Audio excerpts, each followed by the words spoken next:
राजवीर सिंह तोमर, मैं प्रदेश अध्यक्ष राष्ट्रीय सरपंच संघ। क्या कारण है सर 23 तारीख को एक बड़ा प्रोग्राम? 23 तारीख को मध्य प्रदेश के संपूर्ण सरपंच माननीय मुख्यमंत्री जी का बंगले का घेराव करेंगे, एक ज्ञापन भी देंगे उनको।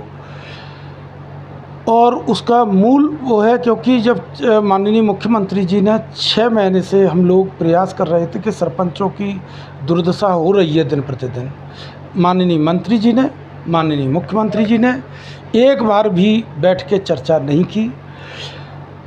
उन्होंने 1 जुलाई को एक पत्र भी मनरेगा का जारी किया जिसमें सारे काम बंद कर दिए, क्योंकि इसमें जो गलती है सरपंच की थोप दी जाती है।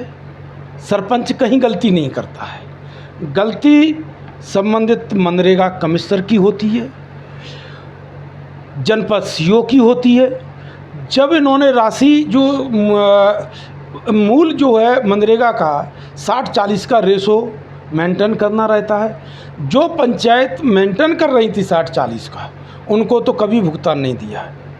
और जिन पंचायतों ने कभी मनरेगा का रेशो भी मेंटेन नहीं किया और कुछ लोगों ने फर्जी बिल लगा करके करोड़ों के बिल के भुगतान मनरेगा कमिश्नर के और जनपद सीओ से मिलकर के कर लिए और दोषी ठहरा देते हैं सरपंच को।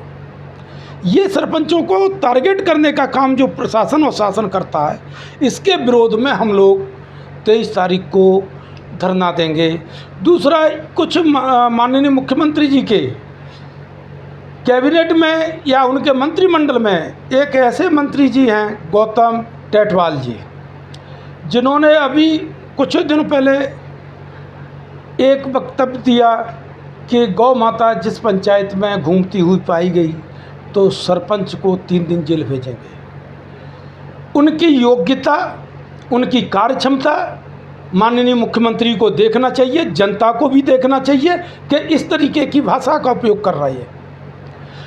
सरपंच कहाँ दोषी हो जाता है? सरकार, शासन प्रशासन कभी पंचायत प्रतिनिधियों को जब बुला नहीं सकी, बैठ नहीं सकी, उन पर भ्रष्टाचारी का आरोप लगा देती है, उनको जेल भी भेजती है, धमकी दे रही है। लेकिन माननीय मुख्यमंत्री जी से हम 23 तारीख को ये मांग है कि ऐसे मंत्री को मंत्री पद से इस्तीफा लेना होगा उन्हें, नहीं तो जो है ये आंदोलन रुकेगा नहीं। कारण है कि गाय का पैसा ऐसे ही भ्रष्ट मंत्री खाते हैं, सरपंच कभी पैसा नहीं खाता है। सरपंच जैसा ईमानदार सरपंच किसी राजनीतिक पार्टी का नहीं होता। वो जनता ने उसके अपने गांव के मुखिया तब बनाती है जब उसके प्रति वफादार होते हैं। लेकिन ये जो कुछ प्रशासन के अधिकारी, एक दिन अभी एक कलेक्टर साहब ने कहा था कि सरपंच अगर महिला है और उसका पति काम करता है तो उसको पद से पृथक कर देंगे। मैं कहता हूँ कि आप ही को ये अधिकार हैं, जनता ने चुना है क्या उसका पति क्यों नहीं जा सकता है? क्योंकि ग्राम सभा होगी तो उसका पति भी एक वोटर है, वो भी वहाँ बैठेगा। लेकिन ये कहाँ का नियम है कि एक तहसीलदार, अभी मेरे पास एक कटनी से फ़ोन आया कि रोड डल रही है, तहसीलदार साहब सीमांकन कराया, शासकीय भूमि है, सीमांकन होने के बाद शासकीय भूमि है, रास्ता है, लेकिन उस पार्टी को स्टे इसलिए दे दिया कि जब सरपंच से 10,000 रुपये मांगे उसने नहीं दिए तो उन्होंने स्टे दे दिया, काम रुकवा दिया। तो सबसे ज़्यादा ज़रूरत है ऐसे तहसीलदारों को सेवा समाप्त करने की ज़रूरत है इस सरकार को।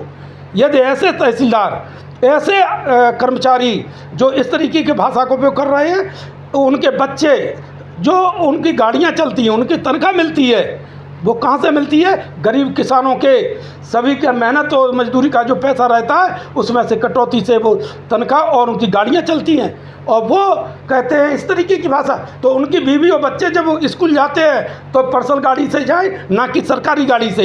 हम भी अपने सरपंचों से कहना चाहेंगे, इस तरीके की भाषा अभद्र व्यवहार करने वाले जो भी कर्मचारी करें तो उनके बच्चों बीवियों को भी देखें कि वो अगर सरकारी गाड़ी का उपयोग अपने निजी काम में करते हैं तो तत्काल उनका घेराव कर लेना चाहिए और उसके वीडियो बना के सरकार को भेजें कि इनको तत्काल सस्पेंड किया जाए, उनकी जो सेवा समाप्त कर दी जाए।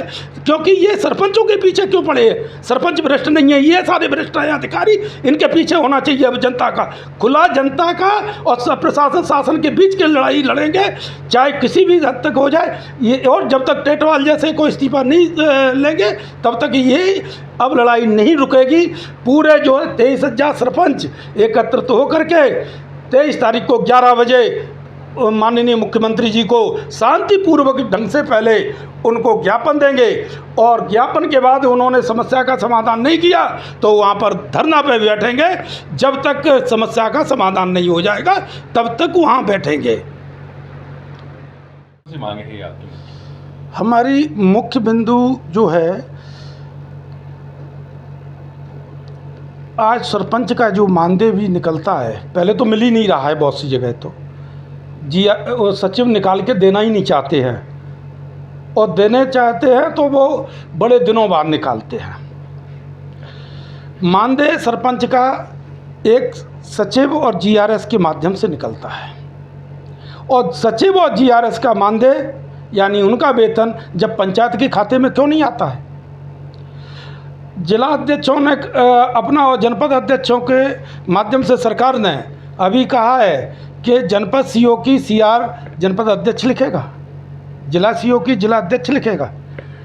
तो सचिव और जीआरएस की जो है सीआर लिखने के अधिकार सरपंच को क्यों नहीं? ये हमारी मांग है। 15 वित्त की राशि जो है आती है टाइड एंड टाइड, कोई दिक्कत नहीं। उसके लिए हम जब डीपीआर फ्री जो एक बार हो जाती है, डीपीआर बन जाती है साल भर की, पूर्व में 2016 में डीपीआर बनने के बाद उसी को माननीय जुलानिया जी ने, शिवराज सिंह के जब मुख्यमंत्री थे तो उस समय भी हम लोगों ने ये मांग रखी, उन्होंने हमारी बात मानी आंदोलन के बाद। तो उसमें हम लोगों ने जब कहा तो उन्होंने, जुलानिया जी ने एक कहा कि ठीक है आपकी डीपीआर को ही टीएस मान लिया जाएगा, और जो है मूल्यांकन के लिए जो भ्रष्टाचारी सब इंजीनियर 6-6 महीने 1-1 वर्ष तक मूल्यांकन नहीं करते हैं, जब मूल्यांकन नहीं करते हैं तो फिर सरपंच को मजबूरी में कमीशन 10% देना पड़ता है, क्योंकि उसकी राशि लग जाती, पैसा फंसा हुआ। फिर कहते हैं कि सब जो है सरपंच बदनाम, सरपंच भ्रष्ट है। सरपंच भ्रष्ट नहीं, भ्रष्ट है वो सब इंजीनियर। आपको क्वालिटी चेक करने के लिए जब क्वालिटी की लैब बनी हुई है तो वहाँ सरपंच अपना लैब रिपोर्ट देगा, आप एक रेट फिक्स करिएगा, हर चीज़ का रेट फिक्स है आपके यहाँ, उस रेट के हिसाब से आपने सीसी खरंजा नाली निर्माण हुआ, और उसके बाद जो है मूल्यांकन, जिस वार्ड का पंच है, जिस वार्ड के 4 लोग हैं उनके हस्ताक्षर करा के आपने उस बात को जो है फाइनल रिपोर्ट बना देनी चाहिए, मूल्यांकन माना जाए। ये कोई लेकिन क्या है कि सरकार खुद नहीं चाहती है इन भ्रष्टाचारियों को, क्योंकि इनसे कमीशन आता है।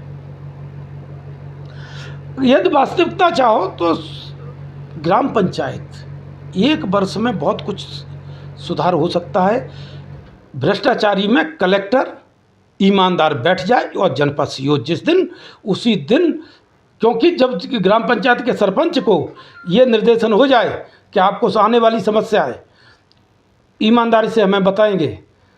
जब एक जीआरएस के लिए आदेश हुए यहाँ से कि जीआरएसओं को दूसरी पंचायतों में कर दिया जाए, जब गांव में सरपंच बनता है तो 1 पक्ष 2 पक्ष 3 पक्ष होते हैं। एक पक्ष का जीआरएस बैठा हुआ है, वो मस्टरी नहीं डालेगा, और डालेगा तो मरे हुए के डाल दिए, बाहर के डाल दिए। तो गलती सरपंच की कहाँ? धारा 40 का सरपंच को क्यों दिया जाता है? टर्मिनेट उसको क्यों नहीं किया जाता है? सस्पेंड उसको किया जाए तो उसकी सेवा समाप्त की जाए। सरपंच को क्यों कर दिए थे टारगेट? ये सरपंच को टारगेट करके पैसा वसूलने का, उन पर ब्लैकमेल करने का एक सिस्टम बना लिया है प्रशासन ने। तो सबसे पहले इसमें कमिश्नर मनरेगा सबसे बड़ा भ्रष्ट और चोर है वो। ऐसे चोरों को भी हटाने के लिए हमने मांग रखी है। अब कौन कौन से संगठन आपके साथ शामिल है? सभी सरपंच संगठन हमारे साथ हैं। हमने गोपाल भाई को भी बोला है, हमारी चर्चा हो चुकी है। हमारी राम प्रसाद चौधरी जी से भी चर्चा हो चुकी है, वो भी सरपंचों के साथ हैं। हमारी बघेल जी भी हमारे साथ हैं, क्योंकि सरपंचों का जो बात है उसमें सभी 23 तारीख को सभी साथ में हैं हम लोग। कोई ऐसा संगठन नहीं जो सरपंचों के विरोध में जाए, और जाएगा भी नहीं, क्योंकि सरपंचों के भविष्य की बात है, पंचायती राज भविष्य की बात है। क्योंकि पंचायती राज बचाना है तो सभी को एक छत के साथ आना पड़ेगा। और पूरे प्रदेश में जगह जगह मांग चल रही है, जगह जगह विधायकों को, सांसदों को भी सूचना कर दी है कि ये मांग नहीं मानी गई और माननीय मुख्यमंत्री ने चर्चा नहीं करी, तो इसका खामियाना सभी विधायक, चाहे वो किसी भी दल के हों, सरपंच किसी दल का नहीं है, सरपंच किसी दल का नहीं है। सरपंच तो जनता का चुना हुआ प्रतिनिधि है। विधायक सांसद राजनीतिक पार्टियों से बन के आते हैं और सरपंचों के सहयोग से। लेकिन आज अगर सरपंचों का सहयोग इन्होंने नहीं किया तो आने वाले समय में सरपंच अपने स्वतंत्र एक आवश्यकता के अनुरूप कभी आवश्यकता पड़ गई तो विरोध पर सब कुछ करने के लिए सरपंच यहाँ भोपाल में पड़ा रहेगा जब तक मांग पूरी नहीं होगी। 10 दिन, 15 दिन, 8 दिन, जितने दिन तक सीएम साहब सोच रहे होंगे उससे ज़्यादा समय तक। लेकिन इस प्रदेश का यही नहीं, यदि आवश्यकता भई तो महाकाल के, जो राजाओं के राजा महाकाल हैं, वहाँ पर जाकर के सभी सरपंच एक एक मतदाता से कहेगा, न्याय की गुहार लगाएगा कि ये है हमारे साथ अन्याय। तब तो कम से कम न्याय मिलेगा। हम वहाँ तक के लिए जाने को तैयार हैं यदि हमारी समस्या का समाधान अभी नहीं हुआ। जय हिंद, जय भारत माता।